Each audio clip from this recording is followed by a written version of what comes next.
Les gars, Hervé Renard, il peut crier autant qu'il veut. Ça changera rien au résultat et au niveau de la Tunisie. 4-0 pour le Japon face à la Tunisie.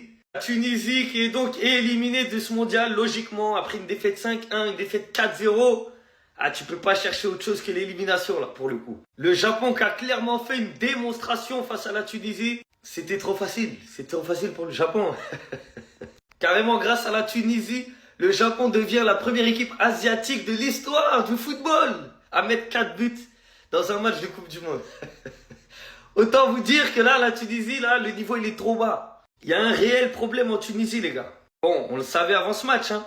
Mais quand on regarde les 3 derniers matchs de la Tunisie, c'est 4 buts encaissés face au Japon, 5 face à la Suède, 5 face à la Belgique. À la base, la Tunisie, c'est une équipe qui est solide défensivement. Ça a toujours été ça, sa force, la solidité défensive. Ça encaissait pas beaucoup de buts.